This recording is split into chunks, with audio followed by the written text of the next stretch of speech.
30% of adults report feeling lonely at least once a week. The US Surgeon General has called loneliness a public health crisis. But here's what's wild.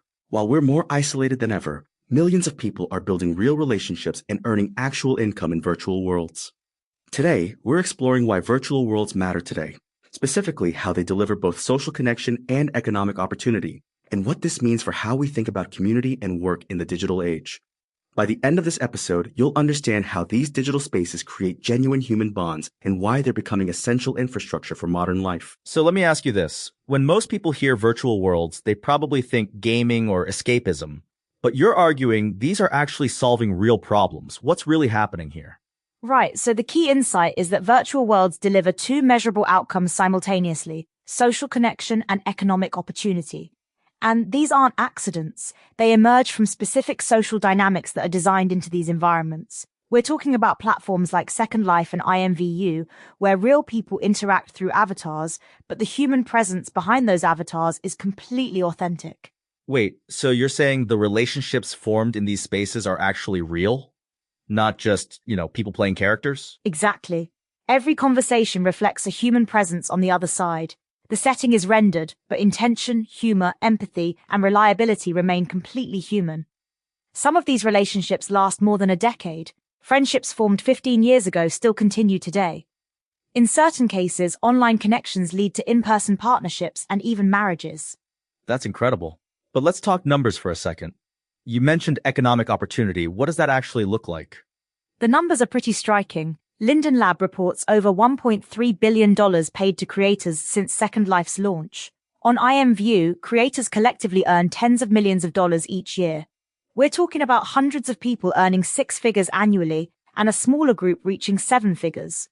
This isn't symbolic exchange, it's real economic activity. Hold on, 7 figures from virtual worlds? Absolutely. And here's what's fascinating. Imagine a designer who launches a weekend pop-up boutique, sells a dozen stylized hats in an hour, then DJs a short live set that draws a steady crowd. The income, routine, and social ties persist across time zones without the material costs of a physical storefront. These virtual worlds are both social connecting spaces and functioning marketplaces. So it's like having a business without the overhead. But what makes people actually want to spend money on digital goods? It comes down to what I call the emotional engine of these spaces. People seek 3 core needs: significance, acceptance, and approval. They want to feel seen, valued, and included. And virtual worlds are designed to circulate recognition between participants through subtle social cues. Subtle social cues? Like what? Eye contact feels directed. Blinking patterns follow the rhythm of conversation. Body movements unfold in recognizably human sequences. Research shows that humans unconsciously perceive and respond to micromovements like blink length to coordinate everyday interaction. When avatars transmit these cues, the brain registers another consciousness. That's wild. So our brains are basically being tricked into thinking these digital interactions are real? Not tricked, they are real. The virtual world medium is digital, but the human interaction is authentic. This aligns with something called the media equation theory, which shows that people treat computers and virtual agents with the same social rules they apply to real humans when those digital entities exhibit naturalistic behavior. Okay, so the psychology checks out, but why now? Why are virtual worlds suddenly becoming so important? It's about modern constraints. Housing, transportation, and entertainment costs are rising. Remote work reduces commuting while changing the texture of community. Political polarization strains shared civic space. Cultural, geographic, and caregiving constraints shape who can participate easily in physical social life. So virtual worlds are filling gaps that physical spaces can't? Exactly. They offer environments that allow gathering, collaboration, experimentation, and entrepreneurship without the full material burden of physical space. As physical participation becomes more difficult, expensive, polarized, and constrained, the relevance of these opportunities to build lasting connections grows. And there's something interesting about identity in these spaces too, right? Like people can experiment with who they are? Yes, it's what I call identity with reversible risk. Participants can adjust appearance, voice, and role without long-term material consequence. Because identity is rendered rather than fixed, change carries lower immediate cost. Confidence often develops through rehearsal. Someone might host an event or perform music, And over time, repeated exposure reduces social anxiety. That sounds incredibly liberating, especially for people who might feel constrained in their physical lives. Absolutely. And here's something fascinating. Many report increased confidence, broader networks, and strengthened communication skills that transfer into physical life. The skills developed online often carry over into offline settings. It's not escapism, it's practice. So we're talking about real skill development, but let's dig into the economics a bit more. How does someone actually make money in these spaces? Work inside these environments often mirrors structured employment. Event hosts maintain regular shifts and trade coverage when needed. Designers release seasonal collections and manage customer relationships. Land operators provide services and support communities. Digital labor develops routines, expectations, and reputational stakes. So it's not just casual side hustles. People are building actual businesses? Exactly. And the barriers to entry are much lower than physical markets. There's no storefront lease, no shipping logistics, no commuting overhead. Creators sell to global audiences without relocation. Inventory exists as code rather than physical stock. Updates deploy instantly, and scale increases without warehouse expansion. That's a completely different economic model. But what about the social dynamics? How do these communities actually function? Communities in these environments persist over years. People return regularly, host events, and collaborate on shared projects. Because participation is voluntary, belonging becomes intentional. And here's what's really interesting. Traditional status markers like cars or inherited wealth carry less weight. Wait, what do you mean by that? It's status compression. In a world where a digital yacht costs little more than a rowboat, attention shifts from wealth to wit and work ethic. What matters becomes creativity, reliability, humor, and contribution rather than inherited advantage. Taste replaces traditional status signals. That's fascinating. So these spaces are actually more meritocratic than the physical world? In many ways, yes. Reputation emerges through behavior over time. People build standing by showing up, delivering value, and honoring commitments. Contribution becomes a primary currency. While hierarchy still exists, it forms around participation and trust rather than inheritance. Okay, but I have to ask about the elephant in the room. What about the environmental impact? Aren't we just adding more energy consumption? That's a crucial question. Virtual participation offers what's called digital dematerialization, substituting digital engagement for physical consumption. Consider meeting friends for a night out. In the physical world, this involves manufacturing clothes and accessories, driving cars, using fuel. A virtual gathering replaces that material throughput with the marginal energy cost of a home computer and server. So it's about substitution rather than addition? Exactly. Travel substitution means social gatherings occur without emissions. Fashion without waste allows identity expression without textile waste or chemical runoff. Virtual venues provide spaces for commerce and community without the material footprint of physical construction. While digital infrastructure isn't impact-free, participation can be decoupled from physical infrastructure. That's a really compelling argument. But let's talk about the human side. Are there any downsides to spending so much time in virtual spaces? The key is intentional use. Digital environments can support growth when used thoughtfully, but they can enable withdrawal if misaligned with purpose. Agency depends on design and individual choice. When participation builds skills and relationships, transfer into physical life often follows. It's about balance and intention. So it's not about replacing physical interaction, but supplementing it? Precisely.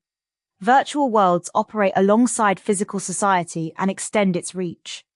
They function as a structural response to modern pressures. Under fragmentation, rising costs, and environmental strain, expanded participation becomes both practical and relevant. It's parallel participation, not replacement. I'm curious about something. You mentioned that some of these platforms have been around for decades. How have they evolved? That's right. Second Life launched in 2003, IMVU in 2004. Over time, features accumulate, systems layer, and technical debt grows. But what's interesting is how the core social dynamics have remained consistent. The technology enables presence and expression, but people create the meaning through sustained participation and shared activity. So the technology is just the foundation. The real value comes from the human connections? Exactly. The graphics support the experience, but the people create the meaning. What makes those relationships feel real is not the rendering, it's the circulation of recognition between participants.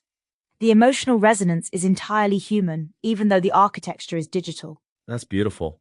And I imagine this has implications beyond just these specific platforms? Absolutely. We're seeing similar dynamics across the broader creator economy. Streamers on Twitch, educators on YouTube, influencers on TikTok, they all earn through subscriptions, sponsorships, and digital goods. Income emerges from community, reputation, and sustained participation. Presence becomes productive capital. So virtual worlds were kind of ahead of their time in figuring out this model? In many ways, yes. They demonstrated that digital participation can generate real livelihood without requiring physical infrastructure. When livelihood and gathering move into code, material patterns shift. It's a preview of how work and community might evolve more broadly. Let's talk about who benefits most from these spaces. Are there particular groups that find them especially valuable? Those facing geographic, cultural, or caregiving constraints find expanded access to social and economic participation. Individuals seeking a safe space for confidence rehearsal also benefit from the low-stakes environment. Caregivers, migrants, and geographically isolated professionals can sustain networks and income when physical options narrow. So it's really about accessibility and removing barriers? Yes, and resilience. When physical options narrow, digital pathways remain available. Persistent communities provide continuity during disruption. Participation continues even when local conditions shift.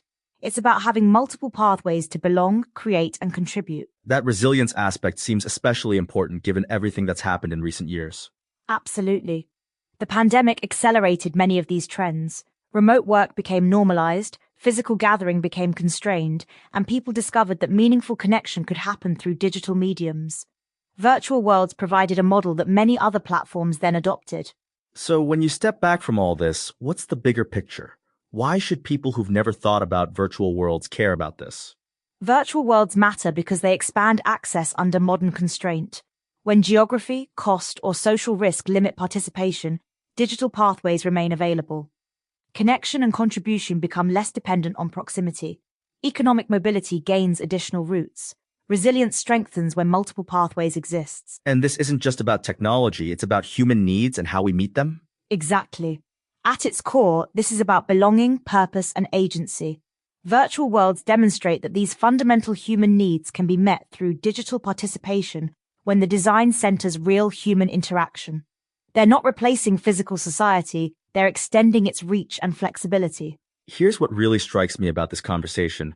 We started with loneliness statistics and ended up talking about new forms of economic opportunity and environmental sustainability. These virtual worlds are addressing multiple crises at once. That's the power of systems thinking. When you create environments that support authentic human connection, economic opportunity naturally follows. When you reduce the material burden of participation, environmental benefits emerge. It's all interconnected. Social, economic, and environmental challenges require integrated solutions. And the key insight is that the technology isn't the point, it's what the technology enables in terms of human connection and agency. Precisely. The most sophisticated graphics in the world won't create lasting value if the social dynamics are broken. But when you get the human elements right, recognition, reciprocity, reputation, the technology becomes a powerful enabler of connection and opportunity. So, for someone listening who's never engaged with virtual worlds, what would you want them to understand? That these aren't just games or distractions. They're functioning societies with real relationships, real economies, and real impact on people's lives. They represent a different way of thinking about community and work, one that's more accessible, more flexible, and potentially more sustainable than traditional models. And that brings us back to where we started, that 30% of adults feeling lonely every week. Virtual worlds offer a concrete response to that crisis. Exactly. They're not the only solution, but they're a meaningful one. When designed thoughtfully, they can provide the significance, acceptance, and approval that people need to thrive. And they can do it at scale, across geographic boundaries, with lower barriers to entry than traditional communities. Next time you hear about virtual worlds, remember, we're not talking about escapism. We're talking about expansion. Expansion of who can participate, where value can be created, and how human connection can flourish even when physical proximity isn't possible. The future of community might just be more digital than we thought.